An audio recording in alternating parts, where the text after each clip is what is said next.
Hello दोस्तों, स्वागत है। तो आज हम पढ़ रहे हैं।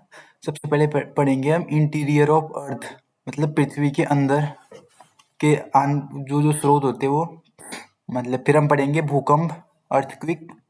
फिर हम पढ़ेंगे अर्थक्वेक के बारे में, जो फोकस होता है उसका केंद्र, इपी सेंटर। फिर हम पढ़ेंगे कौन कौन सी वेव्स होती है, जैसे दो होती है ना, P waves, both P waves, S waves, ये दोनों बॉडी वेव्स में आते हैं। फिर पढ़ेंगे हम सरफेस वेव्स। फिर हम इम्पोर्टेंट नोट्स पढ़ेंगे जो अब तक क्वेश्चन में पूछे गए हैं। फिर हम टाइप्स ऑफ अर्थक्वेक, भूकंप के प्रकार। फिर हम भूकंप के प्रभाव, और भूकंप कौन कौन से जोन में कितना है, जैसे ये रेड, ये जोन 5, जोन 4, कौन से स्टेट में कितना है। फिर हम स्ट्रक्चर ऑफ अर्थ, जैसे क्रस्ट, मेंटल, कोर, इसके बारे में पढ़ेंगे। ठीक है, तो चलो शुरू करते हैं। तो सबसे पहले पढ़ेंगे हम interior of earth. Source about interior of earth, मतलब पृथ्वी के आंतरिक स्रोत, कि हमें पृथ्वी के अंदर से कौन कौन से स्रोत मिलते हैं। फर्स्ट होता है डायरेक्ट स्रोत। डायरेक्ट मतलब प्रत्यक्ष स्रोत, जो हम खुद देख सकते हैं, उनको छू सकते हैं, मतलब हाँ देख सकते हैं उनको। जैसे जैसे खनन है, माइनिंग, तो माइनिंग करके हम, ये डायरेक्ट स्रोत में क्यों है कि माइनिंग करके हम पृथ्वी के अंदर क्या है वो चीज़ देख सकते हैं। वोल्केनो, हाँ ज्वालामुखी विस्फोट, जब ज्वालामुखी विस्फोट होता है तो हम देख सकते हैं कि हाँ पृथ्वी के अंदर से क्या क्या निकला है, कौन कौन क्या क्या चीजें पृथ्वी के अंदर रहते हैं। ठीक है, तो ये आएगा वोल्केनिक इरप्शन में। और तीसरा है ड्रिलिंग प्रोजेक्ट, जैसे ड्रिलिंग होते हैं ना पृथ्वी के अंदर, वो गड्ढे करते हैं। ठीक है, तो उससे भी हमें पता चलता है कि पृथ्वी के अंदर क्या क्या है।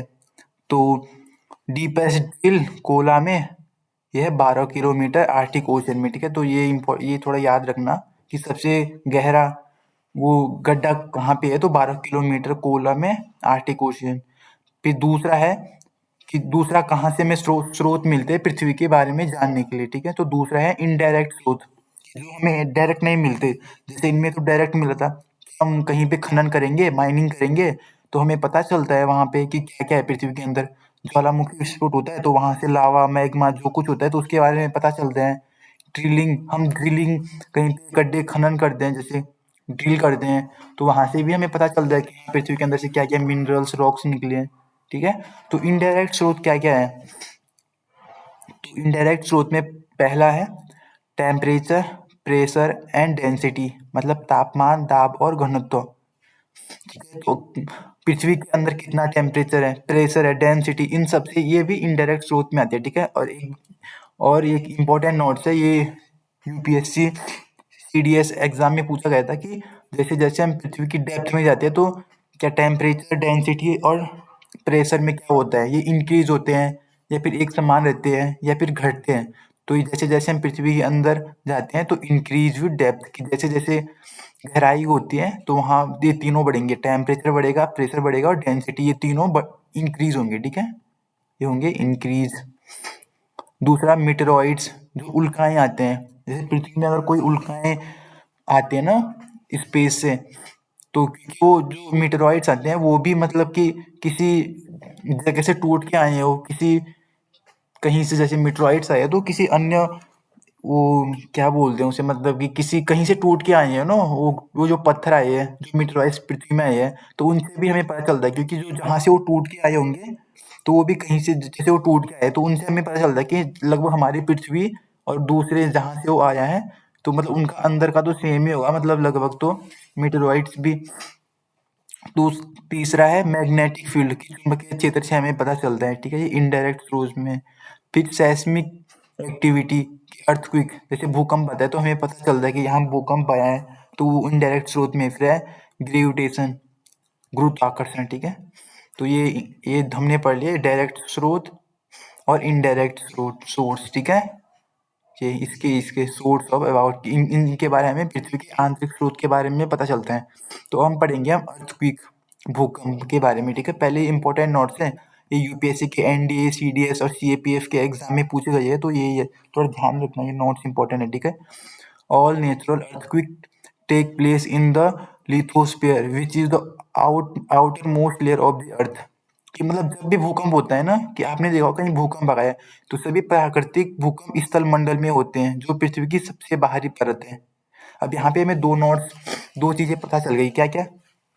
जो भूकंप आता है वो पृथ्वी की आउटर मोस्ट लेयर पे आता है, ठीक है। जैसे कि भूकंप आया है तो जहाँ पे हम खड़े रहते हैं या घर के अंदर है तो वहीं पे तो भूकंप आया है, मतलब आउटर मोस्ट लेयर की जो पृथ्वी, ये माना ये पृथ्वी है, ठीक है।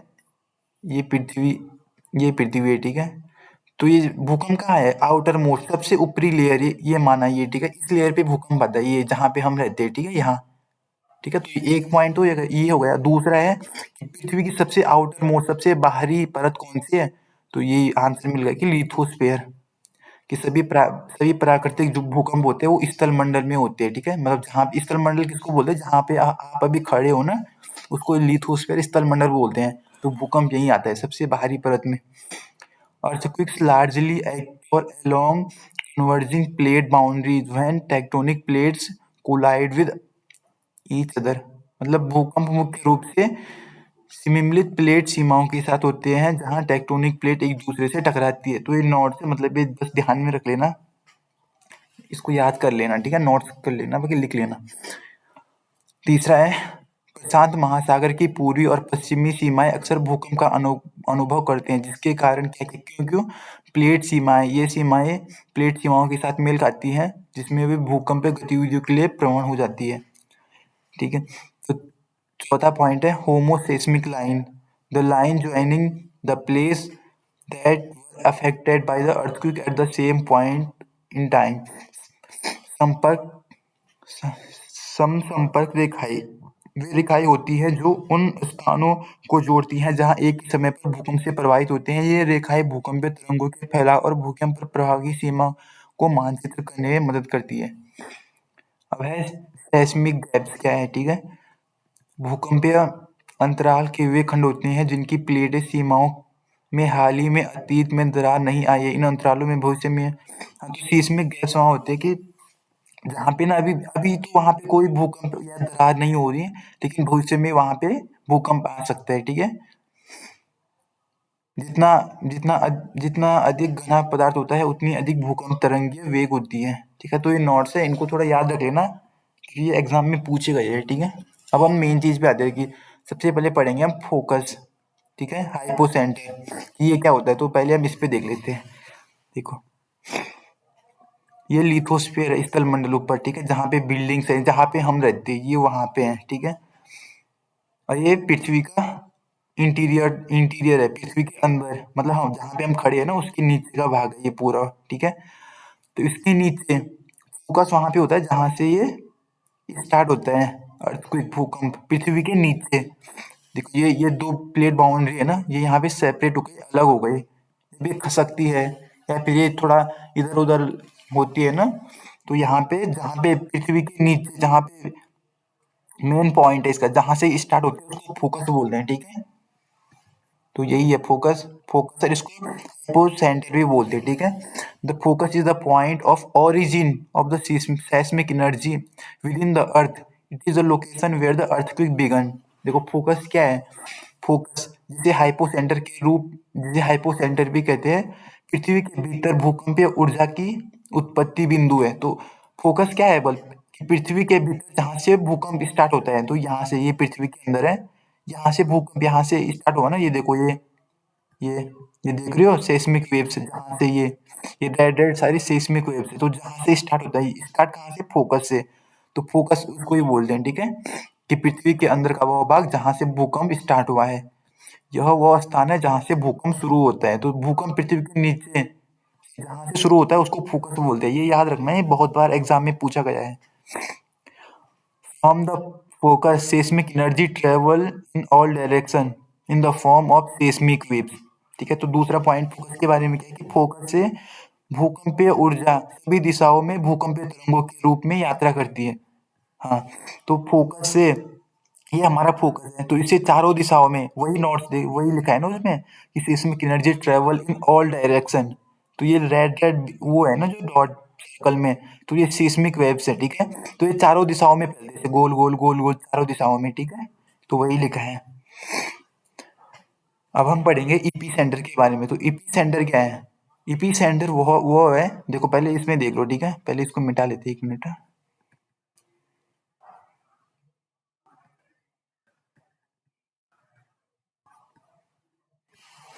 तो एपिसेंटर क्या है, देखो ये फोकस है ना, तो जहां से भूकंप स्टार्ट हुआ उसके बिल्कुल सीधे ऊपर पृथ्वी पर, सतह पर, ठीक है। ये फोकस तो पृथ्वी के अंदर हुआ ना, फोकस तो पृथ्वी के अंदर है जहां से वो स्टार्ट हुआ, लेकिन उसके ठीक ऊपर मतलब 90 डिग्री पे जो बिंदु है उसको ईपी सेंटर बोलते हैं। और ईपी सेंटर वही जगह है जहाँ पे अगर भूकंप आ गए ना तो सबसे ज्यादा नुकसान होता है ईपी सेंटर में, क्योंकि ये बिल्कुल फोकस के ऊपर है ना, तो सबसे ज्यादा नुकसान यहीं पे होता है ईपी सेंटर में। ये बिल्कुल फोकस के ऊपर होता है। पॉइंट देखते हैं पहले, फिर समझ में आएगा, ठीक है अच्छे से। The epicentre is the point on the earth surface. ये कहाँ है ईपी सेंटर, कहाँ पे, अर्थ के सरफेस पे, अर्थ के ऊपर। अब फोकस पृथ्वी के नीचे जहां से भूकंप स्टार्ट हुआ था। तो the epicentre is the point of the earth surface, ठीक है। That is the nearest to the focus, जो फोकस के सबसे नजदीक है, ठीक है। ईपी सेंटर मतलब अगर हम यहाँ से सरफेस में आएंगे तो यहाँ से तो दूर है ना, तो फोकस के ईपी सेंटर और फोकस सबसे नजदीकी मतलब इनके बीच की दूरी सबसे कम होती है। Hypocentre is on the earth, it take directly above the focus, ठीक है। तो उपकेंद्र ईपी सेंटर को बोलते हैं उपकेंद्र। उपकेंद्र पृथ्वी की सतह पर वह बिंदु है जो भूकंप के फोकस के सबसे निकट होता है। यह फोकस के ठीक ऊपर होता है, ठीक है। जो ईपी सेंटर है बल, ये ईपी सेंटर, ये क्या है, पृथ्वी की सतह पर वह बिंदु है जो फोकस के सबसे नजदीक है, ठीक है। और ये फोकस के ठीक ऊपर होता है 90 डिग्री पे, जैसे मैंने बोला था, ठीक है।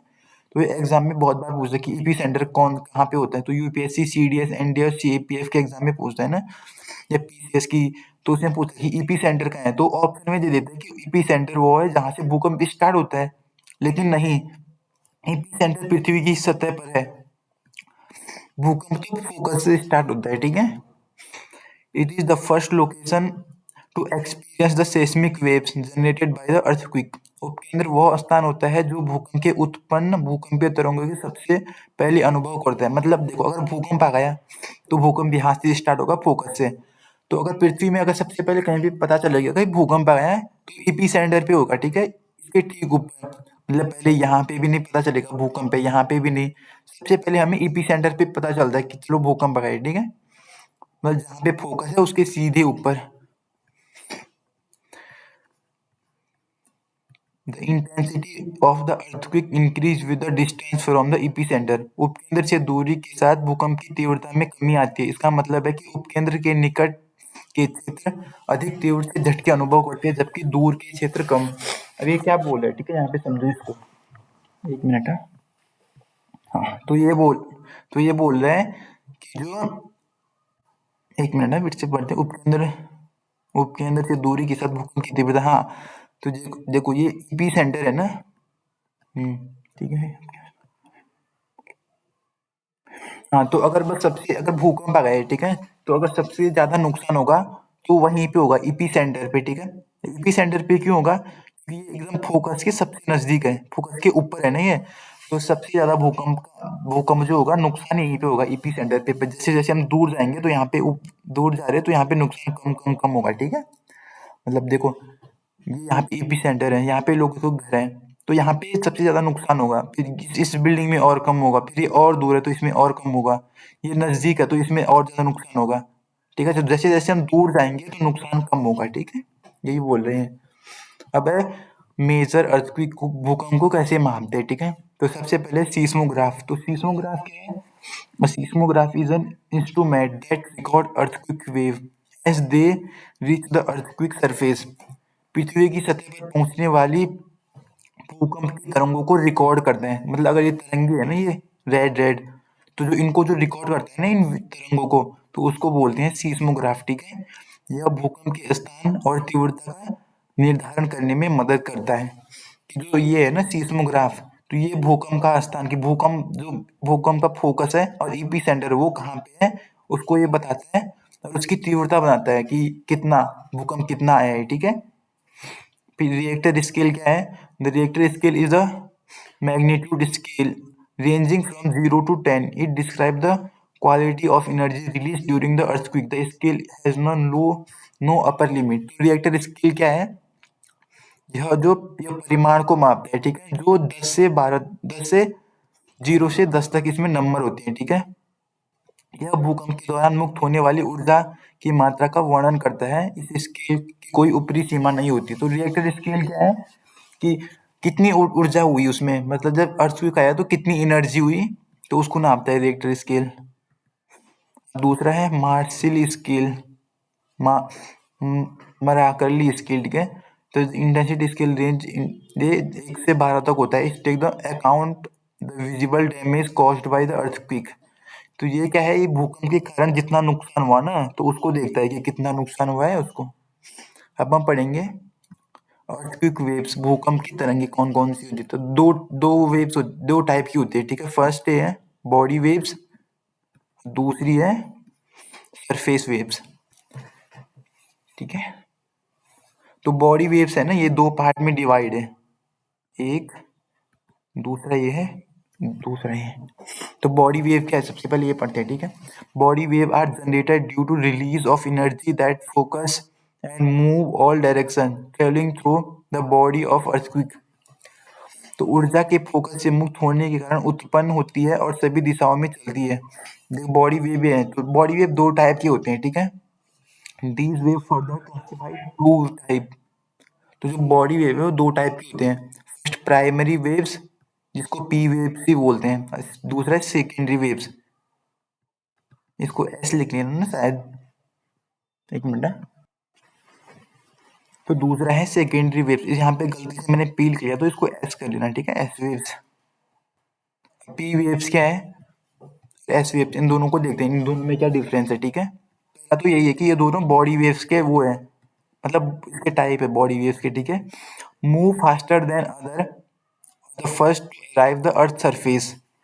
तो अन्य भूकंपीय तरंगों की तुलना में सबसे तेजी से चलती है और पृथ्वी की सतह पर सबसे पहले पहुंचती है। मतलब अगर देखो अर्थक्वेक आ गए ना कहीं पे, जैसे अर्थक्वेक आ गया तो सबसे पहले वहां पे पी वेव्स पहुंचेंगे, ठीक है। वही बोल रहा है वो कि सबसे पहले पृथ्वी पे पहुंचती है। तरंग की दिशा के समांतर कंपन करते हैं, vibrate parallel to direction the wave, ठीक है। जो तरंग है उसके समांतर ये कंपन करते हैं। Similar to sound wave, sound wave की क्या है, समान होती है। In their model and travel move through solid, हाँ ये सबसे मेन है। देखो सॉलिड, लिक्विड और गैस, जो ये पी वेव्स है ना, तो ये तीनों सॉलिड, ठोस, द्रव और गैस तीनों में जा सकती है, ठीक है। ये इंपॉर्टेंट है, एग्जाम में बहुत बार पूछा गया है कि मतलब जैसे कहीं पे जमीन है तो उसमें भी चल सकता है, कहीं पे पानी है तो उसमें भी चल सकता है ये पी वेव्स, और कहीं पे गैसेस है तो वहां पे भी ये तीनों जगह चल सकता है, ठीक है। तो ये एग्जाम में पूछा है तो ध्यान रखना थोड़ा कि पी वेव्स तीनों में चलता है। और ये दो, इसके दो पॉइंट इंपॉर्टेंट है, ठीक है। क्या क्या, कि सबसे पहले पृथ्वी पे सबसे पहले पहुंचता है ये, सेकेंडरी वेव से बहुत पहले पहुंचता है, कि मतलब सबसे पहले पी वेव पहुंचेगा, ठीक है। और दूसरा पॉइंट ये है कि ये सॉलिड, लिक्विड और गैस तीनों में चल सकता है। अब पढ़ते हैं एस वेव्स, सेकेंडरी वेव्स, ठीक है। तो arrive at the earth surface with the time lag. कुछ मतलब अगर सबसे पहले पी वेव पहुंचेंगी पृथ्वी पे तो उसके बाद पहुंचेंगे एस वेव्स, ठीक है। कि पी वेव के थोड़ी देर बाद एस वेव्स, एस जो तरंगे, सेकेंडरी तरंगे, वो भी पहुंचती है। S wave vibrate perpendicular to direction of wave तरंग। तो जो वेव तरंग है ना, उसके दिशा के लंबवत, लंबवत मतलब इस तरह चलती है, ठीक है। और सबसे इंपॉर्टेंट है ये सिर्फ सॉलिड में ही चलता है, कि कहीं पे ठोस पदार्थ है ना, मतलब अर्थ में ही चलेगा ये, कहीं पे पानी और गैस में नहीं चलेगा ये। जैसे पी वेव्स तो तीनों में चलती है, तो ये सिर्फ एक में ही चलता है, ठीक है। ये लिक्विड और गैस में नहीं चलता है। Shadow zone for S waves much larger than P waves. तो शैडो जोन क्या है वो हम आगे देखेंगे, ये यहाँ पे बता, ये शैडो जोन है, ये पी वेव्स का शैडो जोन है। तो ये शैडो जोन ये है, ठीक है। ये ये शैडो जोन पी वेव्स का 105 से 145 के बीच होता है, जबकि एस वेव का 105 से शुरू होता है, ठीक है। और इसकी ये 145 से कुछ ही नहीं, मतलब ये बड़ा है। देखो जहाँ पे कलर किया ना ये, तो ये देखो इसका कम एरिया है तो इसका ज्यादा है, तो वही लिखा है वहाँ पे भी। The behavior of S waves has provided valuable information about the composition of the state of material। हाँ तो जो S waves है ना, ये हमें जानकारी देते हैं किसके बारे में, पृथ्वी के अंदर क्या क्या है, पृथ्वी के आंतरिक भागों के पदार्थों की संरचना और स्थिति के बारे में। जो वेव्स है ना, वो बताते हैं कि पृथ्वी के अंदर का स्ट्रक्चर कैसा है, कि पृथ्वी के अंदर कैसा है, मतलब उसके बारे में जानकारी देता है हमें, ठीक है। तो वो कौन है? S waves. अब हम पढ़ेंगे सरफेस वेव्स, सतह तरंगे, ठीक है। Generated when body waves interact with the surface rocks producing a new set of waves called surface wave। सतह तरंगे से उत्पन्न होती है जब बॉडी वेव्स की चट्टानों से टकराती है, जिससे नई श्रृंखला उत्पन्न होती है जो पृथ्वी की सतह के साथ चलती है। Move along the surface of the अर्थ, की ये पृथ्वी के जो सरफेस है उस पे चलती है, ठीक है। ये तरंगे पृथ्वी की सतह के साथ चलती हैं, जैसे ये हमारी पृथ्वी है तो इसके साथ ही। Surface waves are last to detected, मतलब जो सरफेस वेव है ना, ये सबसे लास्ट में पृथ्वी में पहुंचती है। तो इसको हम सबसे लास्ट में देखते हैं कि अब ये पहुंची सबसे लास्ट में, ठीक है। सबसे पहले पहुंचती है पी वेव्स, ये फिर एस वेव्स, फिर सबसे लास्ट में सरफेस वेव पहुंचती है। भाई सीस्मोग्राफ में हम इसको नोटिस करते हैं सबसे लास्ट में। इस travel slower then body waves, कि ये जो बॉडी वेव्स है ना, ये इनसे पी वेव और एस वेव उनसे स्लो चलता है ये, ठीक है। सतह तरंगे सीस्मोग्राफ द्वारा सबसे अंत में पता लगाई जाती है, क्योंकि ये सर जो बॉडी वेव्स है उनकी तुलना में बहुत धीरे चलती हैं। अब इसका इम्पोर्टेंट पॉइंट है, most destructive and damaging waves, मतलब अगर कोई सबसे ज्यादा कोई नुकसान करता है तो ये करता है सरफेस वेव्स, ठीक है। ये दोनों उतना नहीं करते क्योंकि ये तो जल्दी से आएंगे, जल्दी से चले जाएंगे। और ये क्या है? सरफेस वेव, ये बहुत धीरे धीरे आता है और सबसे लास्ट में आता है, तो ये पूरा नुकसान करके चले जाता है सबका, ठीक है। सबसे विनाशकारी और हानिकारक तरंगे। अब कॉन्सेप्ट ऑफ शैडो जोन, कि शैडो जोन क्या है? जहाँ पृथ्वी की सतह पर भूकंपीय तरंगे दर्ज नहीं की जाती, यह घटना पृथ्वी के विभिन्न परतों के माध्यम से यात्रा करके भूकंपीय तरंगों को मोड़ने और परावर्तन के कारण होती है। देखो ये शैडो जोन है ना, तो ये बोला है पृथ्वी के इस भाग में कभी भी भूकंप नहीं आ सकता है, ठीक है। अब इसके भी रीजन है, क्यों? क्योंकि ये कोर है ना यहाँ पे, तो ये कोर है, तो इसको हम आगे पढ़ेंगे पहले, ठीक है। तो ये अभी ध्यान में रखो, शैडो जोन हुआ है कि जहाँ भूकंप नहीं आ सकता है, ठीक है। Peace wave shadow zone is found between 105 and 145, कि जो पी वेव्स का शैडो जोन है वो 105 और 145 के बीच होता है, ये यहाँ पे दिखाया मैंने, ठीक है। एक मिनट,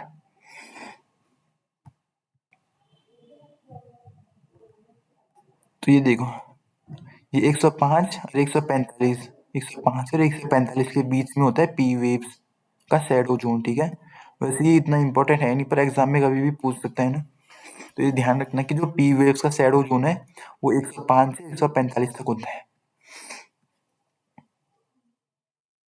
एस वेव का शैडो जोन जो है बियॉन्ड द 105, कि 105 के परे, मतलब कि 105 से ऊपर है। देख 105 से ऊपर है नहीं, यहाँ इस साइड भी 105, इस साइड भी 105 से ऊपर है पूरा, मतलब इस पे ऐसे नहीं कि 145 पे रुक जाएगा। ऐसी तरह के बाहरी कोर के माध्यम से करने का जिसमें बड़ा छाया के केंद्र, ठीक है। अब भूकंप के प्रकार के अर्थ, टाइप ऑफ अर्थक्वेक, तो इतना इंपॉर्टेंट है नहीं, पर नोट कर लेना अगर तुम्हें देखना है, ठीक है। Tectonic earthquake, volcanic earthquake, collapse earthquake, explosion earthquake, and ये लाल वाला जो भी है पर देख लेना। अब पढ़ने इफेक्ट ऑफ अर्थक्वेक, भूकंप के प्रकार। आई थिंक गलत है, एक मिनट ना। तो ये बाकी हम आगे दूसरे लेक्चर में पढ़ेंगे, आज के लिए इतना ही है। तो आगे पढ़ेंगे हम कि स्ट्रक्चर ऑफ द अर्थ, कि अर्थ के अंदर क्रस्ट के बारे में, फिर पढ़ेंगे हम मेंटल, फिर पढ़ेंगे कोर, ठीक है। ये थोड़ा इंपॉर्टेंट है, ये इसमें क्वेश्चन आते हैं, ठीक है। Thank you.